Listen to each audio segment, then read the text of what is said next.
How shall I? Started it? Yeah.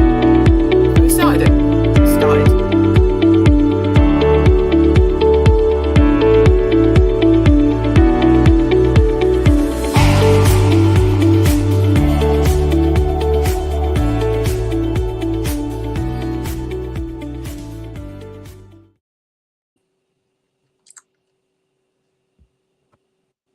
Cecile's on a delay by looks of it. I know.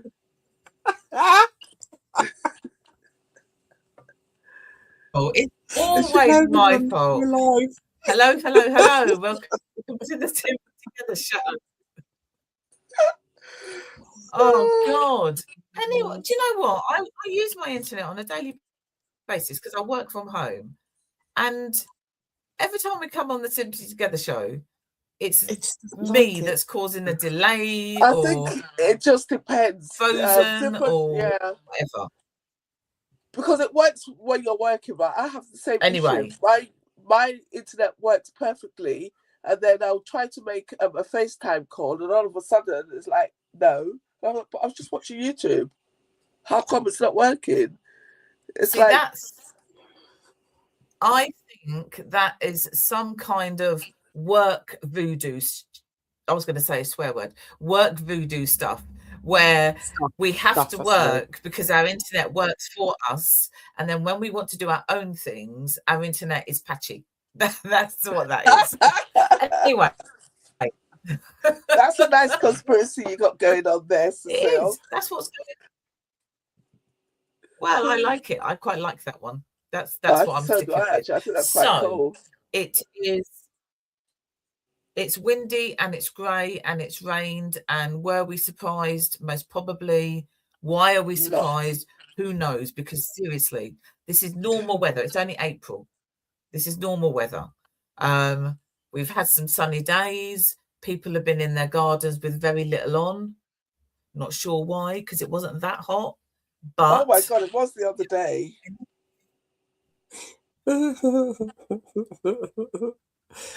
It's not me starting the heat conversation. I'm not going to. Anyway, how you doing? I'm good. How you doing, Shelley? Have you recovered? Yeah, you'll find out in a minute about how my weekend went and what all the different things that I'd got going on. Well, not just me going on, but yes, I think I have recovered. I didn't catch the sun, so we're all right. There was no suntan thing going on with me, so that was good. But it was a tiring weekend, but very good. Was there no sun out there then? There was. Was there no sun? It was hot. But I was what are you saying, Nikkei? I said, where did she go that there was no sun? That's an alternative reality. In a minute. See, Nikkei's not listening. Nikkei's not listening, or it's on a delay. She's going to tell you where she went in a minute.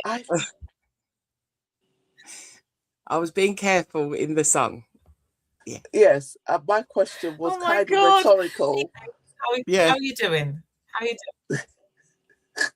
I'm very good, thank you. Obviously, quite a little bit hyper, as you can see, but no, it's good. I'm enjoying the peace before the extreme build up of May sets in.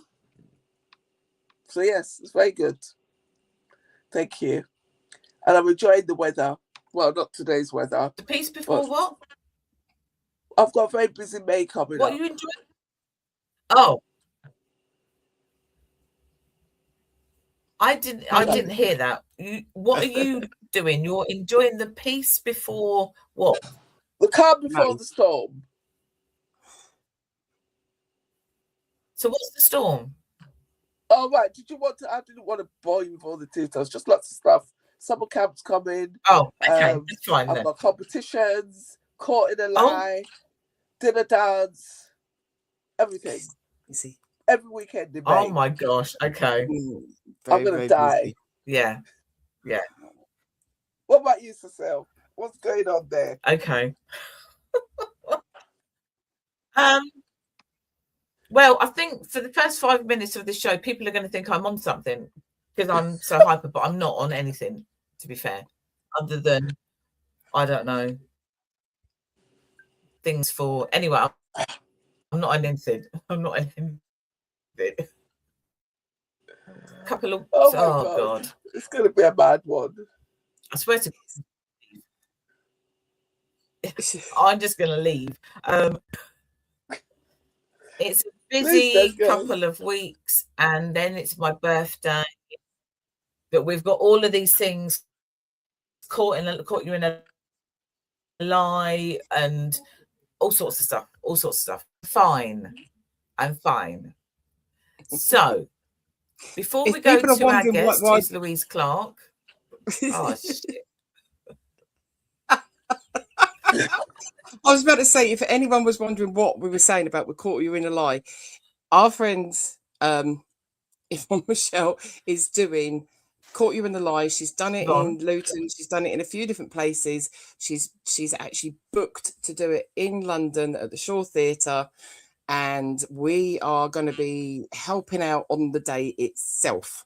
There's a coach coming from Luton. There's I think there's only a few seats left.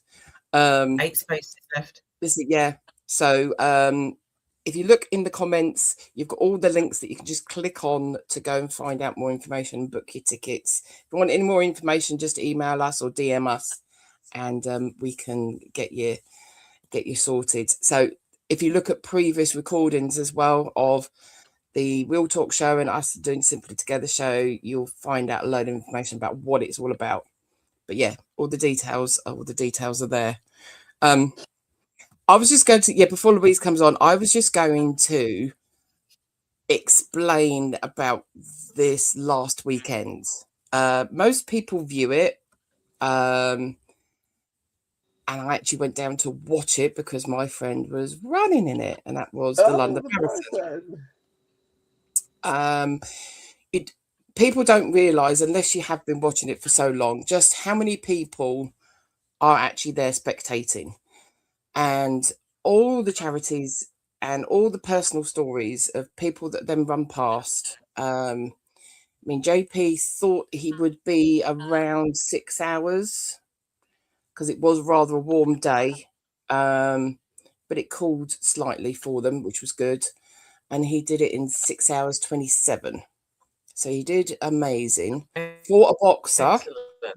Do you think, oh yeah, as a boxer, you're going to be kind of like, you're going to be so fit, but that's not kind of what they do. Boxing, you're just over a boxing match and you're very short bursts of actual full-on energy. So he did amazingly well, and he's not a runner, and he said before he started he wasn't going to do this again, and he reiterated that as we saw him at the very end. But he did really well, and we saw him a couple of times going round. More on who he was actually fundraising for next week, because we're going to have a few of the girls from the Luton Irish Forum coming on.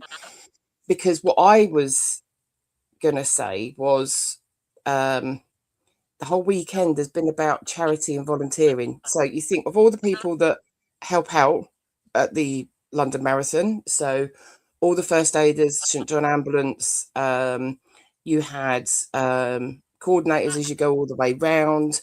So looking after us as spectators, looking after the runners. You've got people that are fundraising for the big charities, but also the small charities. And this weekend also, our Jake, so my nephew, where he's a King Scout, he was volunteering in the King Scout working party at Windsor Castle, because they had their celebration event there. So anyone that has got a King Scout or any kind of the big achievements. So if you've been long-term serving with the Scouts and things, they pack out the chapel in Windsor Castle. So he was volunteering there. And what made me think, and what I wanted to say today, is volunteering is more not what you give, it's what you get back from it. So sharing your knowledge with other people, sharing your time with other people. If you've got a bit of money that you want to donate, the thing that I always go back to is a small drop in a small bucket creates bigger ripples than a small drop in a bigger bucket. What you give will be felt more personal and perhaps create like something bigger than you. I mean, yes, all charities need money.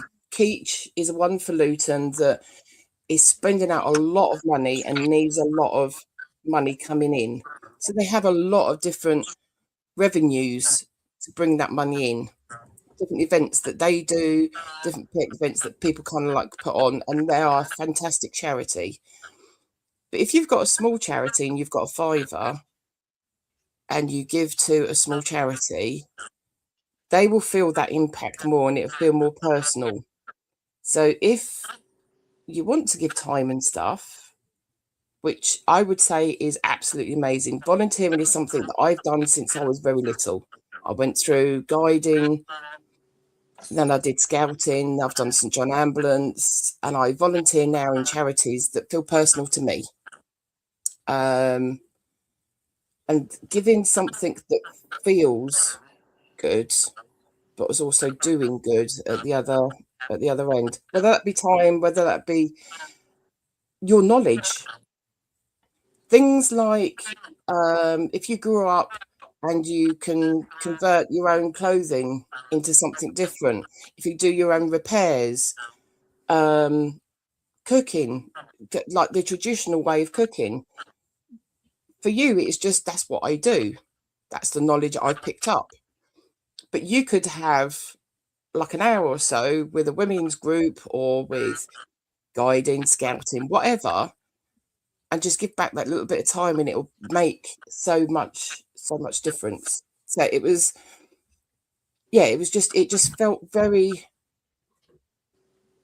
felt very weird watching the marathon because there was charities going past that I've done that are personal to me, that I've done stuff for, like the two different pancreatic charities for the UK, because my dad had pancreatic cancer. The other one that went past was also to do with my dad, funnily enough, and it's a small charity that most people don't know about, but they do a huge thing, which is the Fisherman's Mission.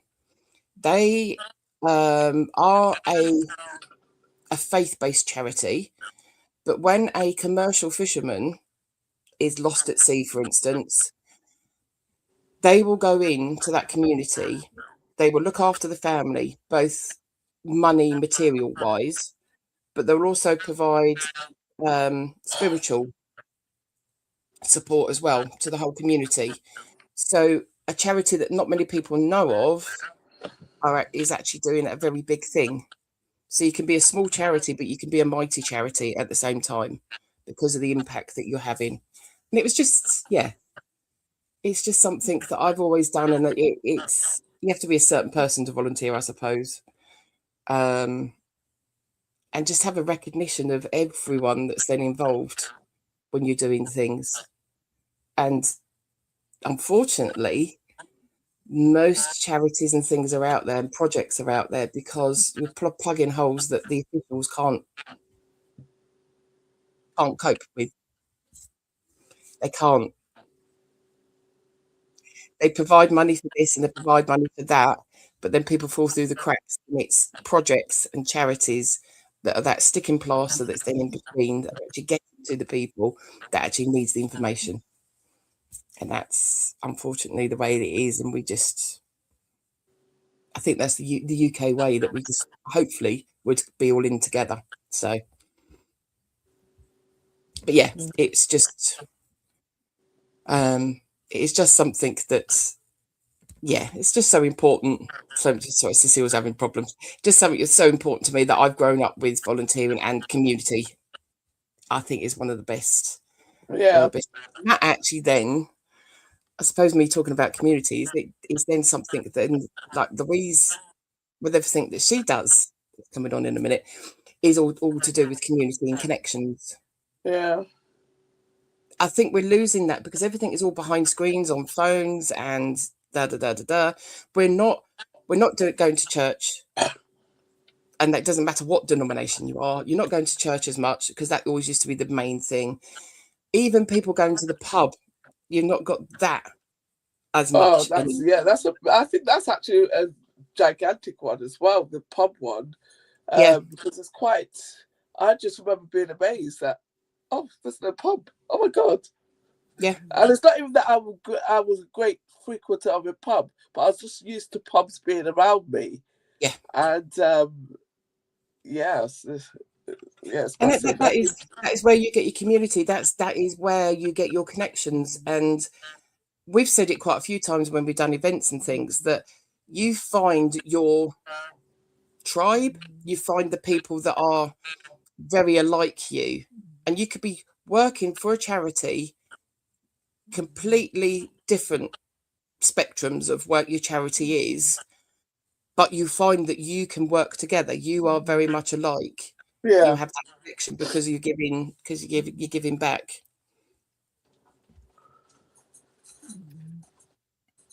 I missed most of that because of my internet issues.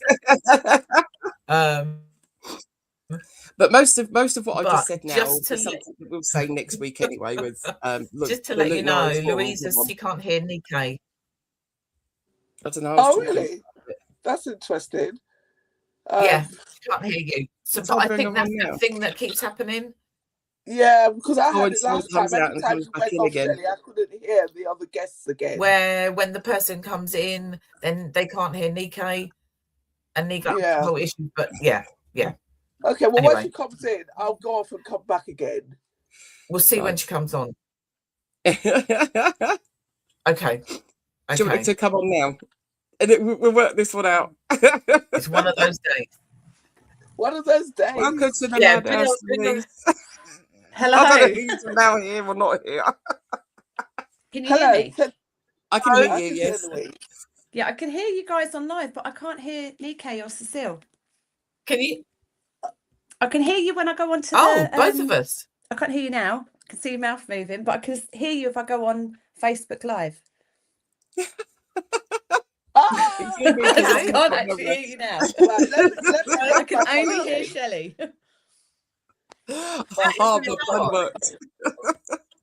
That is so funny. Right, 1 second. Oh God! I'm going to try and listen now and see if I can. That's the internet. So, can you hear Cecile or not? We can't either. No. Let me see if I can see. Oh, there's a delay on the live.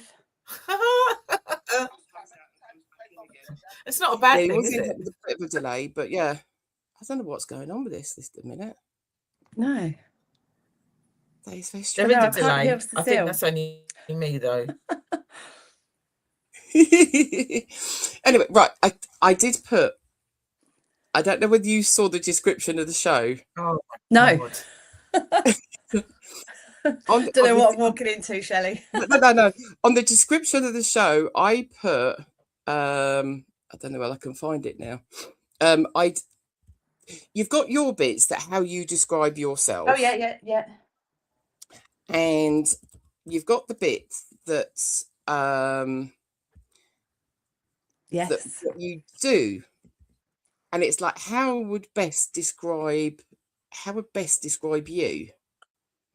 So if I bring this up and share it, because I was trying to work out what would be the best way to actually describe you.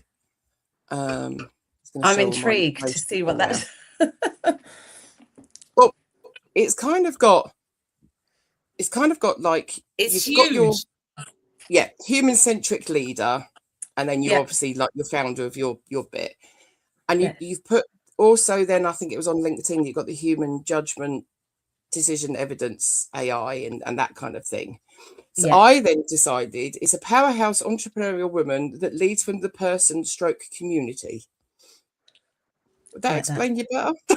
Absolutely, yes. And actually it's Yeah, it does, because the new thing that I'm launching, is more about that. So it's articulating what's going on in the AI world, making it make sense for people. Yeah, so I like that. Yeah, I'm happy with that.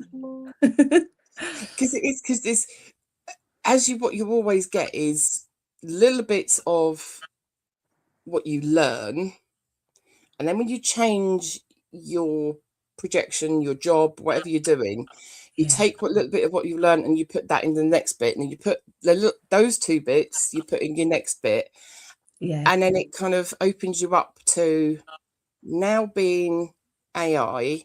You've had all the business knowledge, you've had all the legal knowledge, then you've added in like the NLP side of things into it, so it then becomes this now. Like a jack of all trades. It's funny because I was writing an about you page for the AI policies, and to some people that must look like I've just been undecided, because I've worked in multiple industries. I've started out in hairdressing. I started out in a beetroot factory, but I started out in hairdressing. Then I went into fashion, done marketing, my law, my international HR, and then all of the other stuff around the human side, the neuro-linguistic programming, emotional intelligence. To some people, that must look like I'm kind of indecisive about what I want to do. But I think when I look at it now, it's probably the biggest education that I could have had. It was like, because I got to meet lots of different people from different industries and understand humans behind frameworks. So that's given me a real, it's given me a real insight. And I think you're right there in terms of what I've kind of things that I've done. Each one I've took skills from that, and I thought, how can I apply that, and what can that look like? So now this is where I am. But yeah, I like what you said. I like your name that you give me. Thank you. It's always, I always think when someone says, "Oh, how can I describe you?" It's that drop in my stomach. I'm like, oh, this could go one of two ways. And it's one of those things where you should be someone that's forever learning. Humans should be forever learning and learning different bits and pieces and incorporating it into your life, that it can then pop up somewhere else. It's one of the things, because I was going back to scouting kind of thing. I'm not in scouts anymore, but I do volunteer quite a bit. But I'll always say that whenever you've done volunteering, like some of the girls that came and were volunteering from sixth form college that were at the St. Patrick's Day, they were helping us out with the craft bit. And I said, make sure you put that in your CV and in your letters for if you're going for universities, because that will be something that was personal, that shows out of your culture that you've gone for something else and you've looked at other things. It's something that shows up, and it shows up in CVs as well. And the amount of times that if I was looking through CVs in the different call centre works that I've done and someone showed me something, it would be if you'd got scouting or if you got any kind of that kind of thing that you went through, I would know the kind of person that you are, because you're good working in a group and your communication and everything. It's got nothing to do with can you tie a knot or anything like that. It's just I know the kind of person that you'll then be, and it really shows.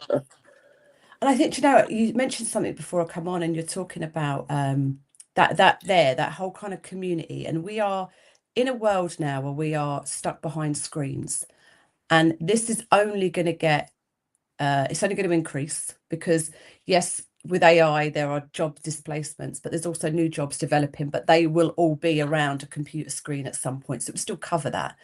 But what happens is it's a very isolated world now.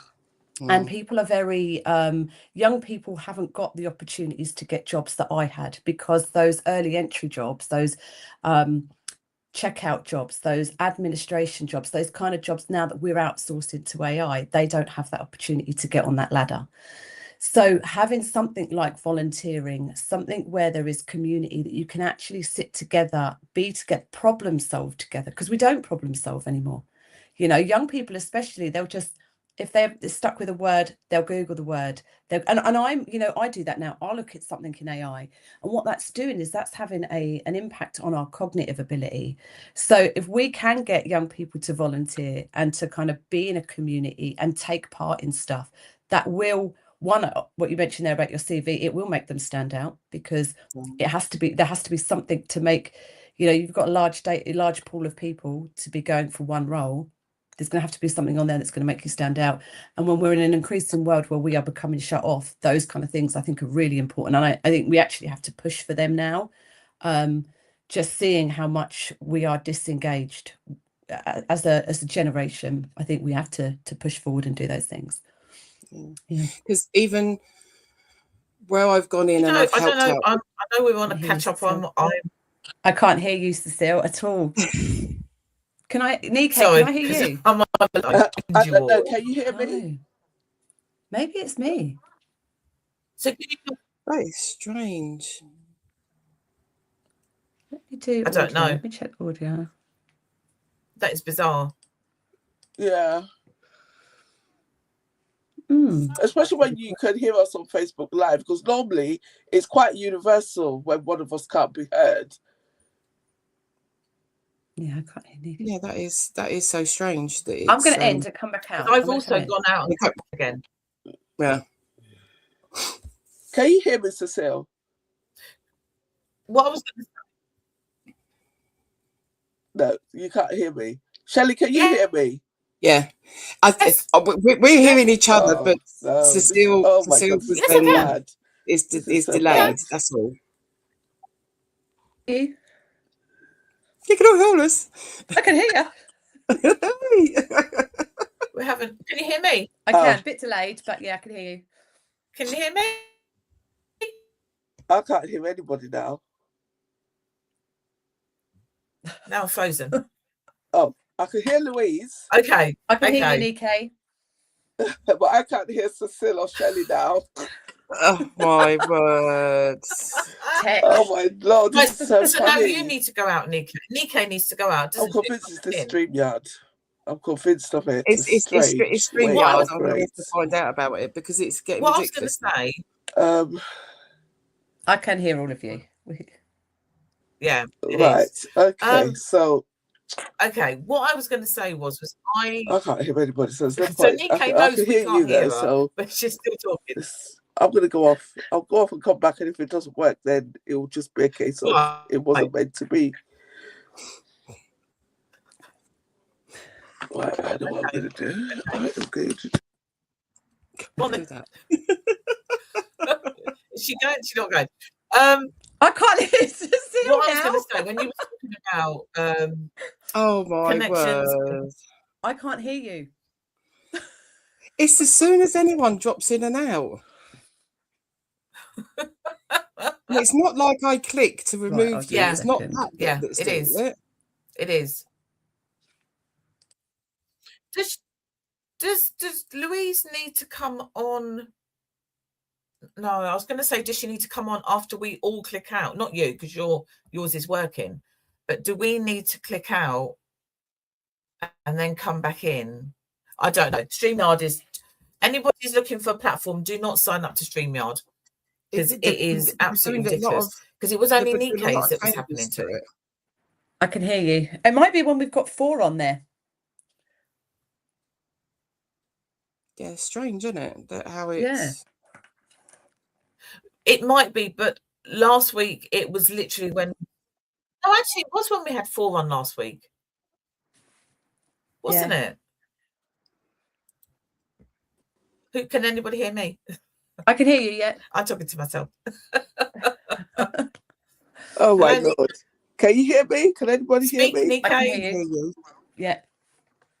Right, Cecile can't hear me. Yeah, I can hear you. All right. Can you hear us? Right. Oh, praise the good Lord. Jeez. I can hear you. Yes. Yeah.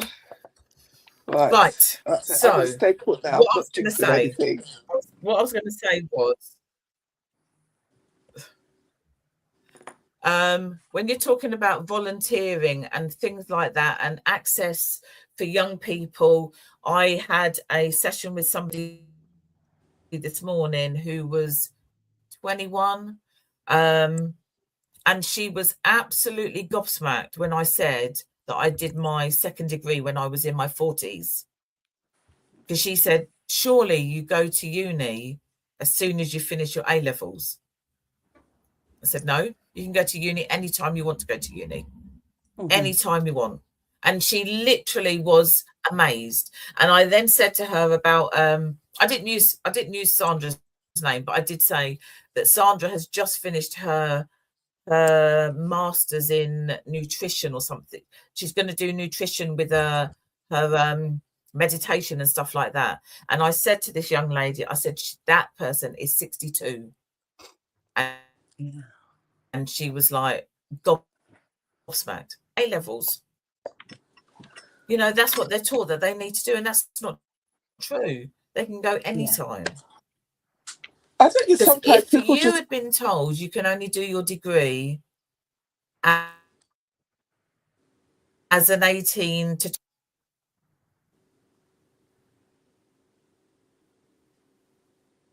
Did you get that? No. I got do your degree to an 18 or so, and then it cut out. Yeah, if you was doing your if you was told you could only do your degree, go and do your degree at 18, you wouldn't have had your law degree. No. Because you didn't do that at 18, did you? No, definitely not. Broke the law at 18. Yeah, there's a slightly different place when you was 18. Perhaps but this is the thing, though, isn't it? We're now entering a time when education isn't the same as what it was back when we were growing up. And I think the online world has opened. That will definitely, the pandemic, I think, made universities look at how they structure their qualifications and what they offer in terms of degrees. But we can learn when we want to learn, how we want to learn, and where we want to learn from. We don't have to go to a university in our hometown. I mean, obviously, we've never had to before, but we have to say in our own country, we can do things online in a different country. So it's opened it up, and it's that awareness and making people aware, you know, and it's that conditioning of you go to school, you have to do well in school, well in college, go to university, then get a 9-to-5 job, and you have a bracket of what you're worthy of getting at top whack. And we need to unprogram that from people, because we're capable of going and studying whatever it is that we want to study. We've definitely got certain people we've all got a talent in certain areas, but if we practice something over and over again, we're going to get good at it. So we can do whatever we want, whenever we want. And age is just a number. But actually, as you get older, I think you study better. I would say. Study differently. I would definitely agree with that. In terms of that, but I think sometimes people are just in a bubble. Their house, how they've been brought up, the school they go to, that is their world. They don't necessarily look. They don't look outside of that world because they don't feel the need to, unless something happens or they happen to have a conversation with somebody like Cecile before they realise, oh, there is a different way. And also, you know, the schools are not made to empower us, are they? They're not made to empower us. They're made to empower the people in power. But that might be a different conversation. But I do agree with you that it needs to be broken down. I think the schools have got metrics and measurable, and things have to be measured. So, I mean, I was looking at doing emotional intelligence in schools, and I wanted to teach that. But I was told that we couldn't teach that to young people in school because it's unmeasurable. How do you track and say that course has delivered well and significant results over the year in order for it to be in the curriculum? But that's something that over time comes out, because if you can regulate or learn to understand your emotions, how you show up, what you're going through, and be able to process it, then the impact of that on your attendance, being in class, your relationships with other people are going to massively improve. But schools are very much like, it needs to be a metric on it. We need to measure it. We need to see an outcome. And that's not always the right thing, I don't think. That's what I always say to kids around me that go No. through SATs. SATs are just a test to test whether the teachers have taught you, because every single school has to have that particular curriculum, and it's just testing that their work. So it's take the pressure off the kids, because the kids are thinking, oh, it's something to do with me, and it's not. It's just measuring that school, that teacher has actually provided the correct information, and you've learned it. But they won't tell them that. They'll put No. pressure on them to do well, because it's going to show them up if they don't. Yeah. And the teacher, if you know that actually your results, so what that year group shows is going to be on your head of years, it's going to be on their shoulders. So you're not going to say, do you know what, kids, just relax a little bit, it's all right, we're not monitoring you, we're monitoring us. And they're not going to do that, because kids could be feeling, oh, do you know what, I'm not going to bother. Why should I put myself under that much pressure? Because it is pressure for young people at different, when they do the different stats, it is very difficult for them. So yeah, I don't think that teachers will take that pressure off, which is unfair. But you're absolutely right. It's the measurement standard of how they're performing as teachers. It's a KPI for a school, for a teacher. Yeah, because one of the things that came up recently, we went to a show that was to do with how men would be reacting towards women, or it was the women's stories, and it was about sort of how different things of domestic abuse and stuff would come out. And someone turned around and said, how are we teaching this? But you don't have to specifically teach that. You teach the kids how to react to one another, and exactly what you was wanting to do would curb all of that. It's not that you're sitting down and you're teaching the kids sort of boys should behave this way towards women and women should behave this way towards boys. It's how you need to react as a human being. Yeah. So where do we start with these things then? Where do we start with these things? Because obviously emotional intelligence is one thing. It's your general life skills and the other things that they generally don't teach either. So where do you get the influence in to get these things into the right place to make these changes? I think it's very hard to try and target. So if you wanted to get it into mainstream school, I think it's going to be very hard to do that, because each time we've tried to do it, the pushback is it's not measurable, it's not trackable, we can't do it. And they will always, like the lower schools, so the lower years would measure on the SATs at certain points, that it's not, sometimes it's too early, or I think it should be, I think we should put it as part of the curriculum from the very beginning. I think it from when they're at nursery and they're learning to share and they're learning to manage those kind of things, if we started to teach early. But it's very hard. It's very hard to say, where can we do that? And in honest answer to that, Nikkei, I think that we have to overview how we manage things now in terms of our school, the curriculum that we offer, because it's not the same. We don't learn the same way in which we used to learn. I think schooling is very set up. It's set up for our auditory way. You sit in a classroom, you get taught. This is how you get taught, and you have to take that information in. Yet in every other part of our daily lives, and I know they're changing the rules around social media, but you've got a big generation whose attention span is like 0.4 of a second. So we are learning and absorbing information very differently. So I think what they need to do an overall completely of how we look at the school system and then implement that. Whether they do that, I don't think they will. I can't see it happening, and that's not me being negative. It's just like, well, where do they start and how do they start? And I think they've got other problems in terms of the curriculum that they're offering. Everything that they've done in a pre-digital world or a pre-AI world hasn't got the gravitas that it has before. So now they have to look at, how do we prepare our young people for what the world could potentially look like in 10 years' time when they leave school. And that's, I suppose, the way in which you could put it in, because there will be a lot more of managing ourselves, because it's going to be a very different world, because we are going to be remote. Yeah, because you've had the whole changes. You've had the social media thing, which then there's not, so in schooling it's different, but also out of schooling. So things like sports would have stayed the same, but you haven't got the youth clubs or any of like the scouting guiding or those kind of things where you were learning without realizing that you was learning. And you was in a mixed group outside of your school setting. So you were learning all those kind of different things and different friendships and everything then all together. I mean, I've noticed that when I've gone into Scouts now and I was asked to do something, it was Scouts, so it was just before you go to high school, and then the Explorer Scouts, which are just as you've just joined high school, so those kind of 2 ages.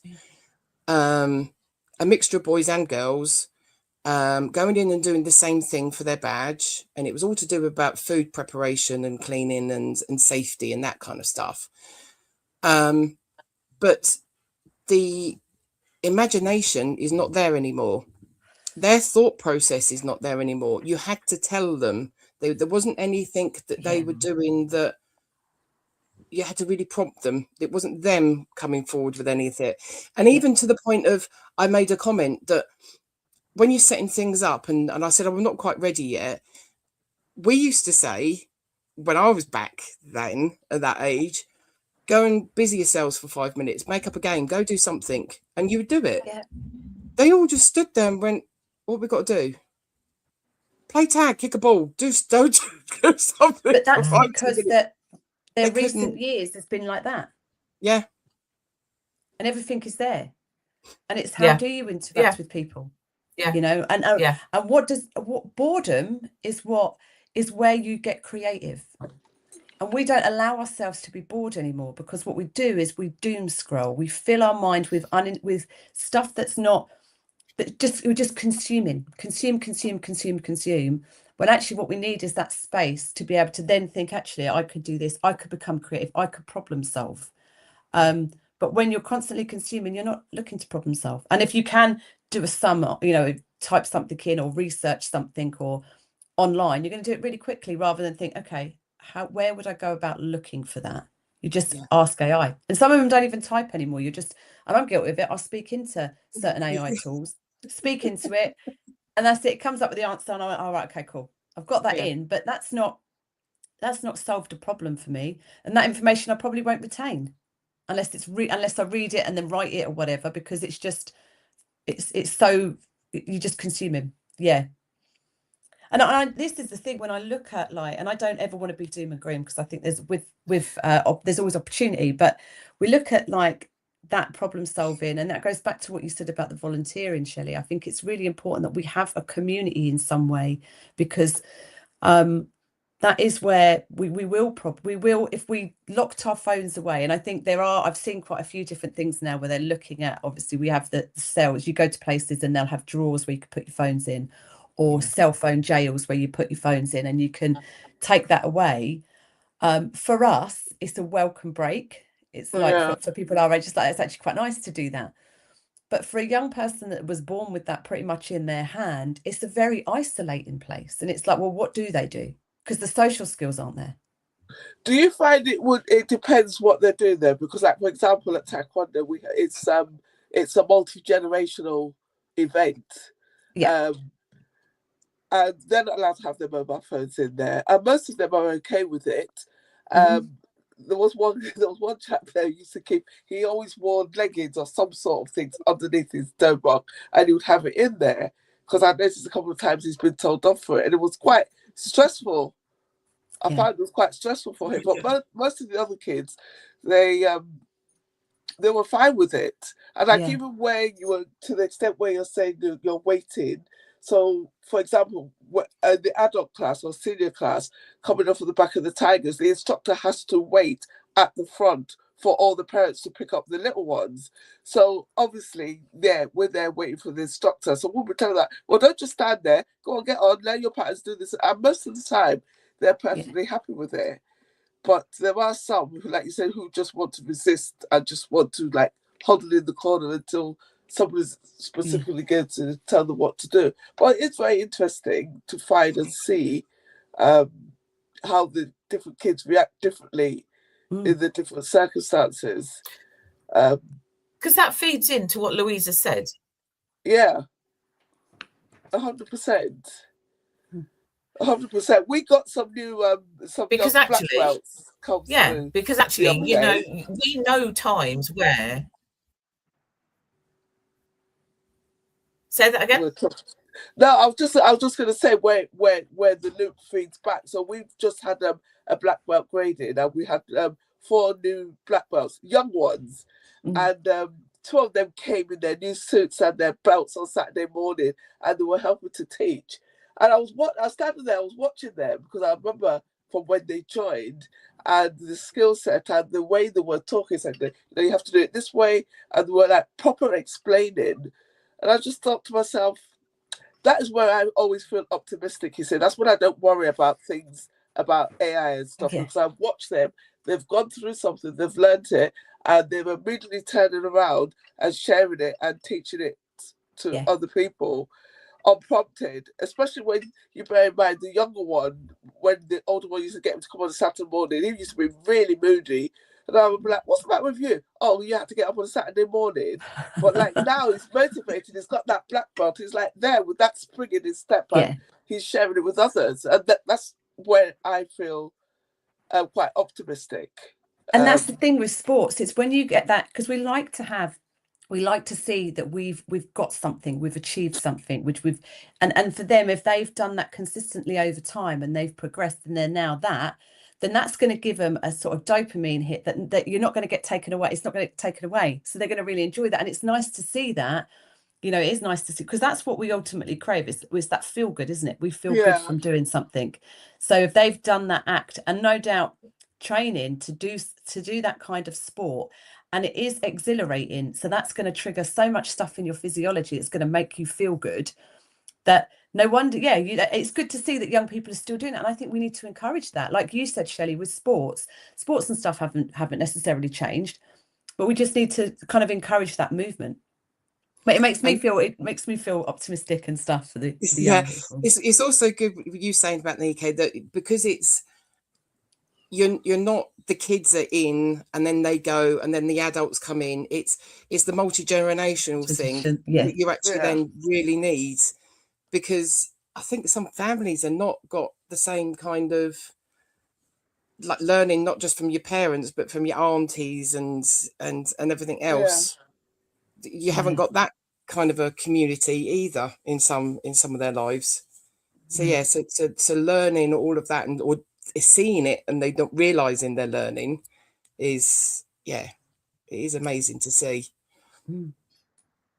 So Louise, what have you got going on right now? What's this project that you're doing?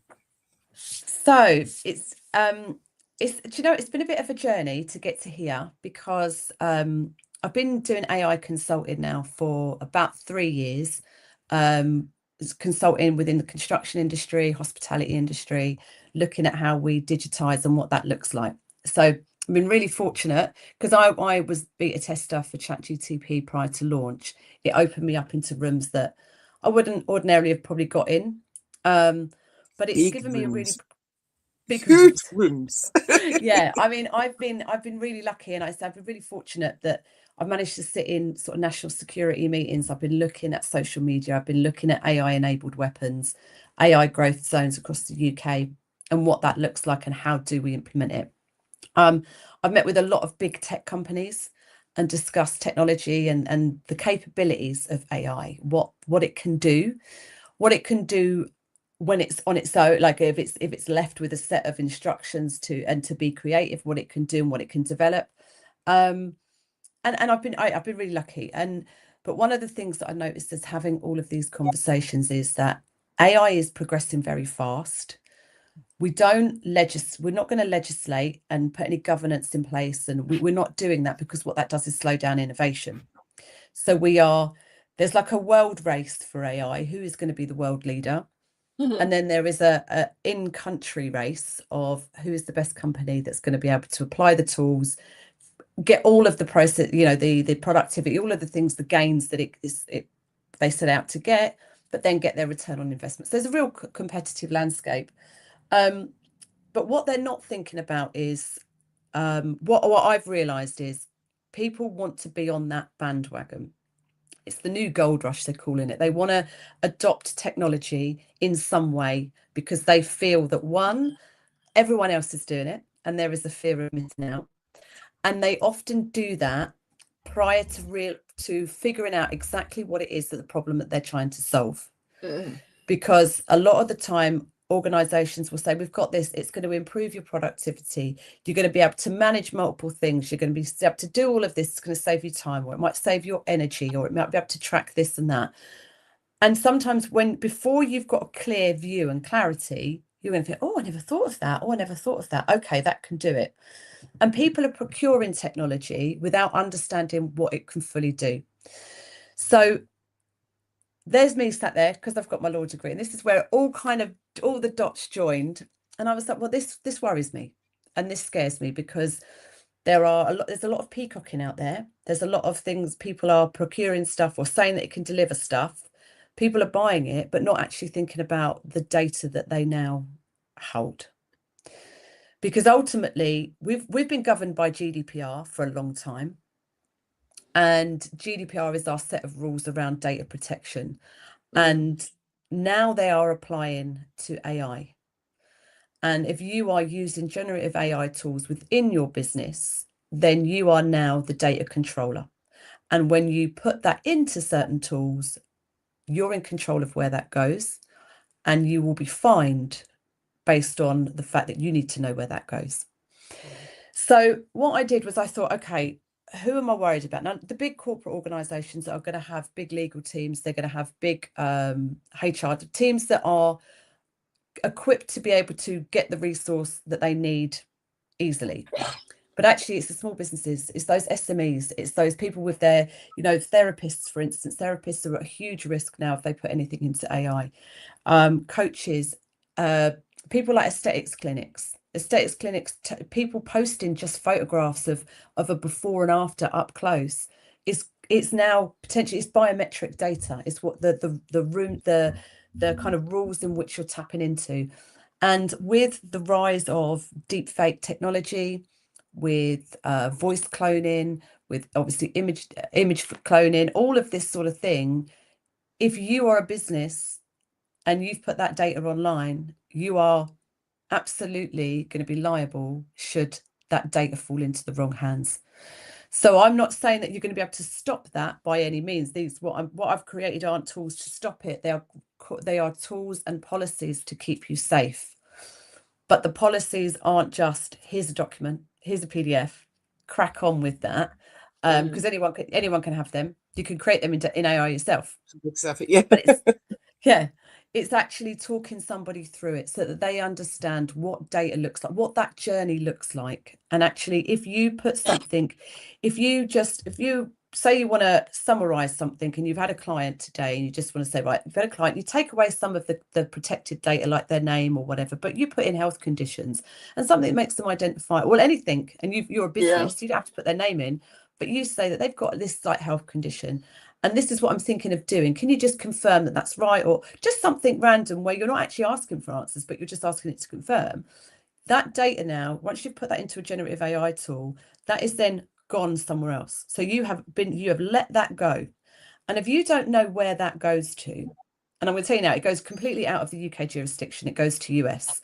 It goes to US, which means you're breaching lots of GDPR rules.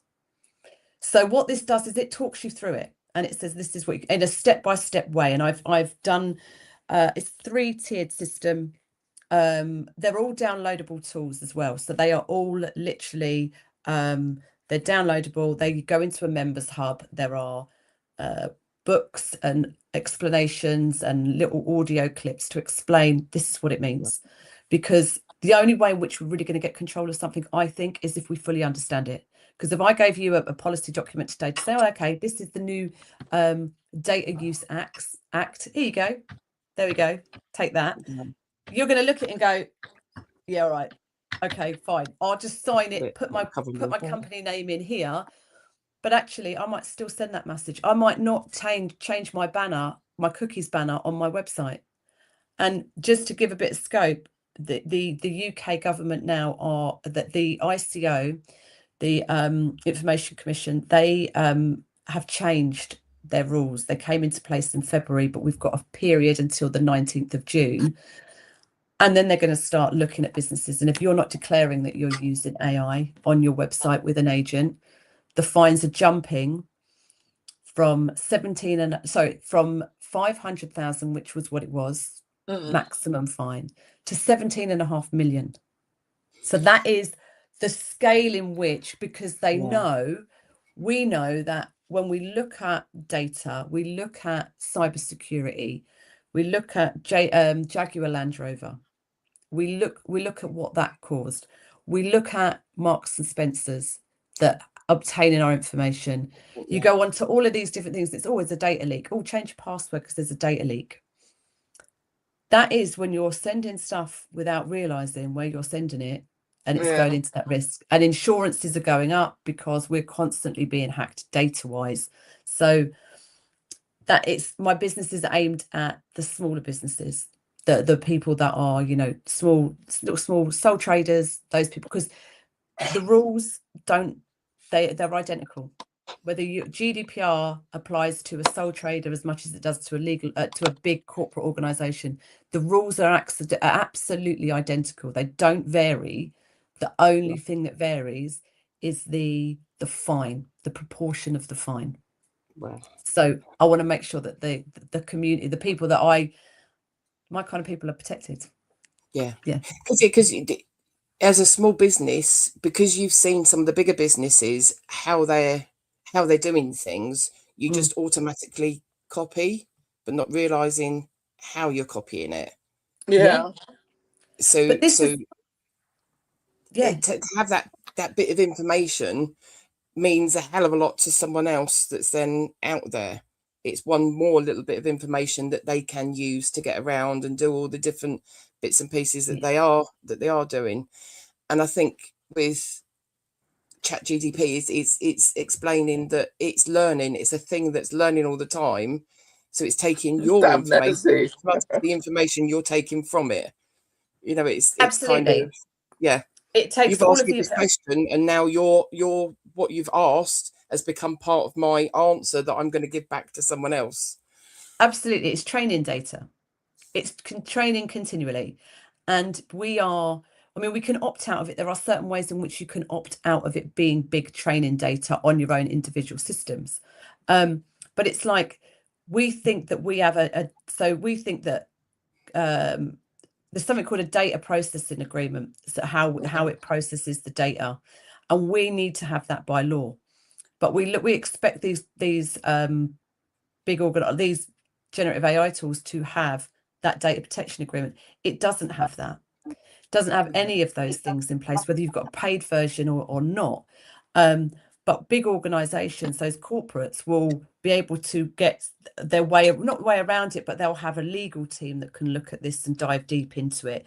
They will have a tech team that's going to be giving them advice. They're going to have consultants, going to have all of that. But the independent person is, they might be able to copy a website or download a policy that they've got, but actually, do they understand it?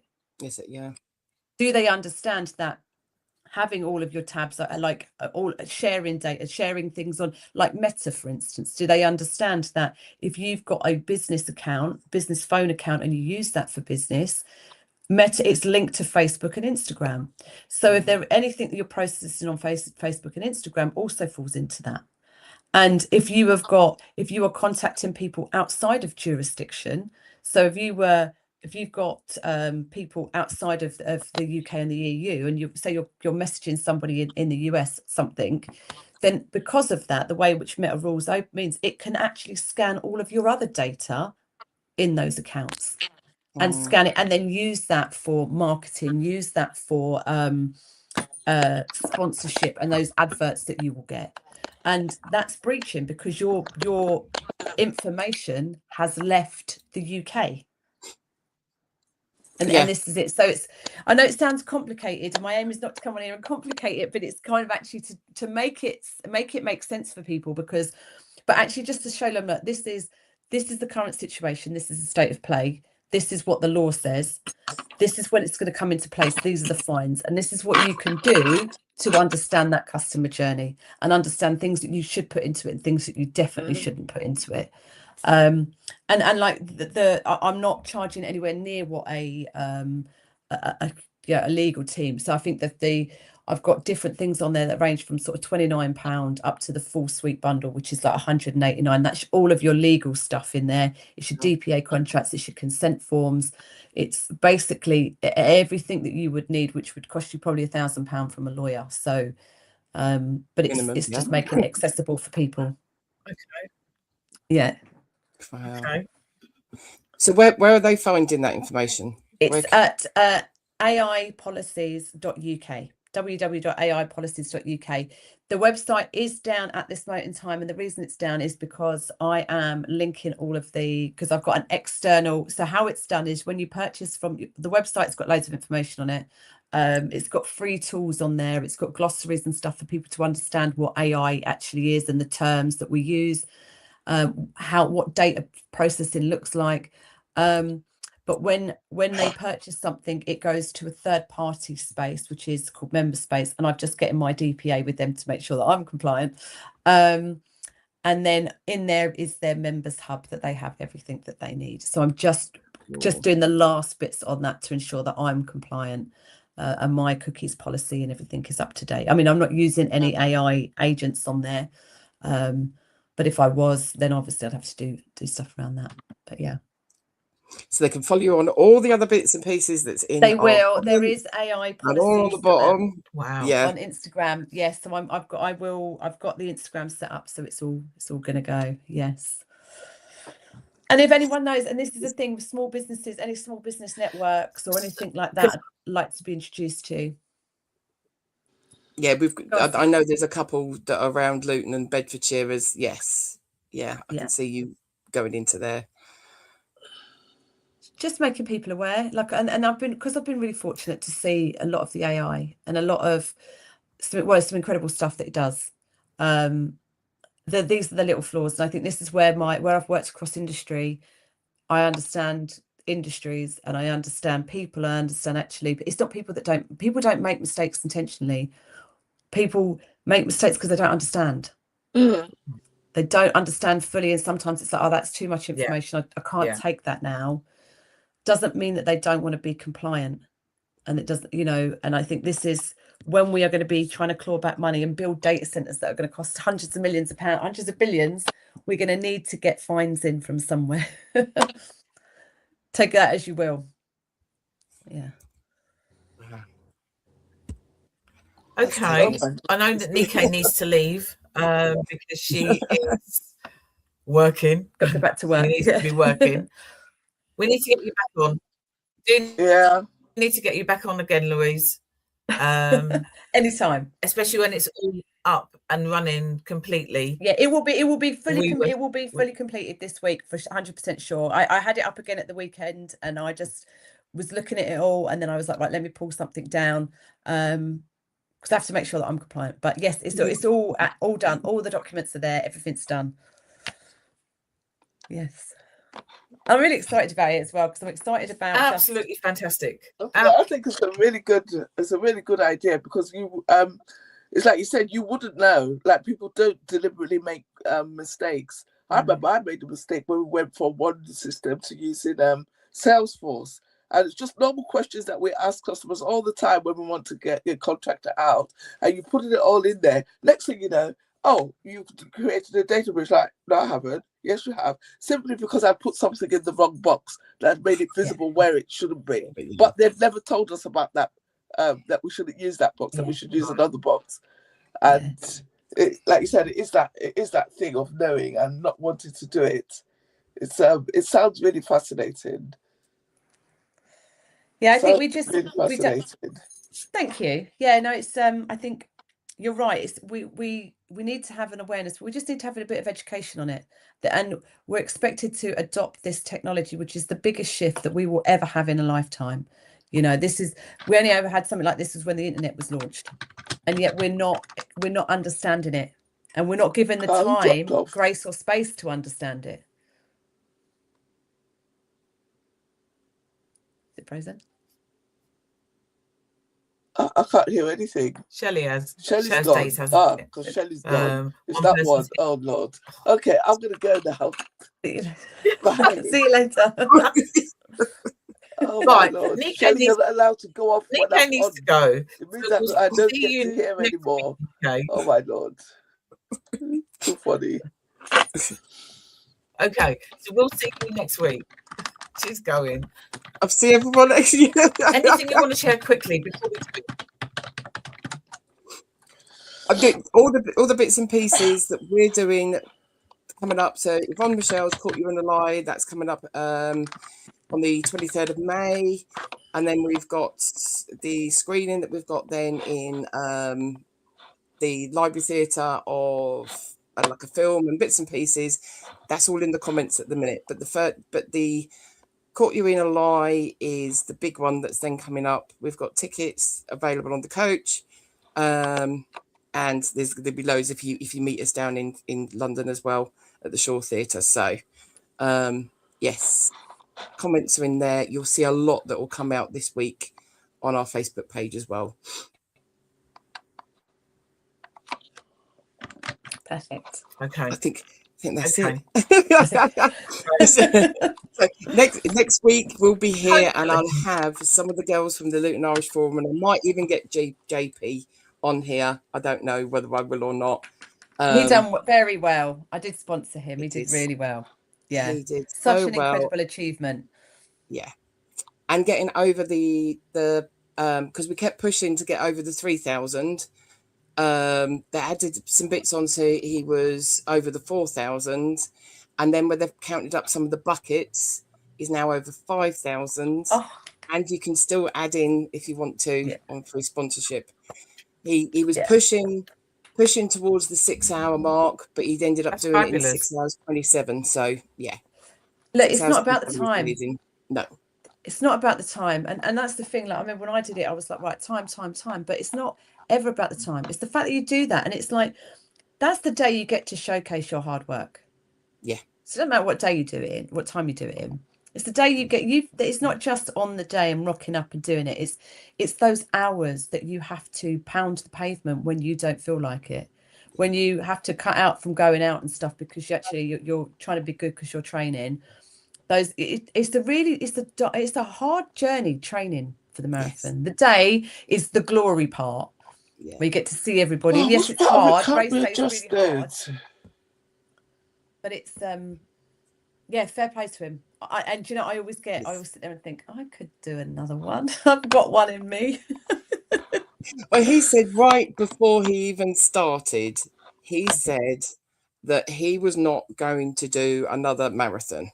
That was before he even started, before he even got on the start line. And then he reiterated that fact when we saw him at the very end. He says, yeah, I've done it now. But as a boxer, as he keeps saying, he hated doing running as part of his training for the boxing. Yeah. And it's not his natural thing. He's not into it. But yeah. Yeah. It's incredible. It's absolutely incredible. Yeah. But he's done it. He's done it. Yeah. I said to him, he's got to do a sky, and that's a huge achievement, absolutely massive achievement. Yeah, very much so. Yeah, no, definitely massive achievement. Well done. Right, ladies, I will love yous and leave yous. Right, so we will be back next week. We're going.